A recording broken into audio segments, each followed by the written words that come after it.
भूत प्रेतों और असामान्य ताकतों की कहानियाँ देखने के लिए हमारा चैनल सब्सक्राइब करें और बेल आइकन प्रेस करना ना भूलें।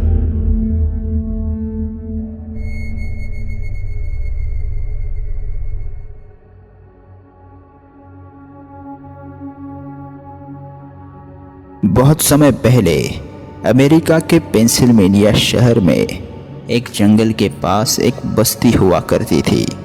उसी जंगल में रहा करती थी ब्लडी मैरी। कहते हैं कि वह बहुत बूढ़ी और कमज़ोर थी।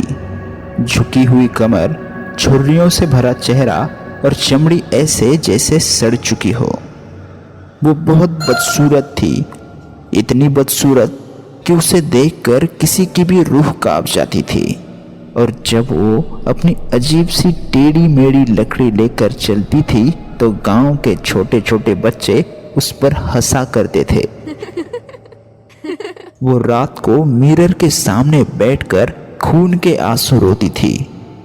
उसे अपने शक्ल से नफरत हो चुकी थी और उस गांव से भी जिस गांव में उसे हर रोज जलील किया जाता था। ब्लडी मैरी ने उस गांव में जाना बंद कर दिया, यहाँ तक कि उसने घर से बाहर निकलना ही बंद कर दिया। वो रोज घंटों अपने घर के एक मिरर के सामने बैठा करती थी और अपने आप को घूरा करती थी। लेकिन धीरे धीरे वो जवान होने लगी।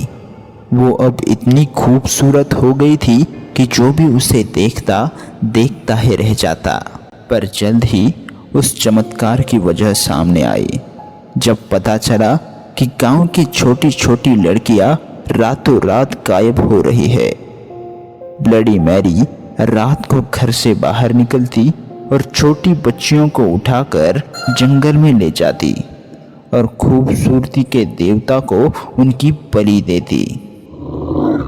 जब गांव वालों को इस बात का पता चला तो वो लोग गुस्से से आग बबूला हुए और मशाले लेकर चल पड़े उस ब्लडी मैरी के घर की ओर।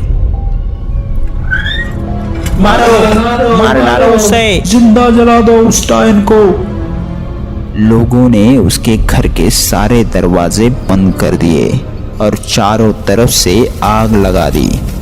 ब्लडी मैरी ने वहां से भागने की बहुत कोशिश की, लेकिन वो उस घर से बाहर निकल नहीं पाई और आग की लपटों में आकर वो जलने लगी और तड़प तड़प कर मर गई। पर मरने से पहले ब्लडी मैरी ने उन गांव वालों को एक श्राप दिया कि जब कभी भी अंधेरी रात में आईने के सामने कैंडल लिए तुम मेरा नाम 3 बार लोगे तो मैं वहां आकर तुम्हें मार डालूंगी।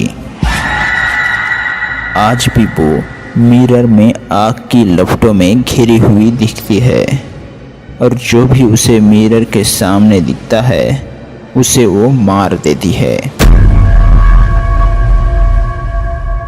दोस्तों, अगर आपने इस कहानी का पहला पार्ट नहीं देखा तो उसे भी देख लीजिए और हमारी कहानी पसंद आई हो तो हमारे चैनल को सब्सक्राइब कीजिए और उस बेल आइकन को दबाकर वीडियो की नोटिफिकेशन ऑन कीजिए।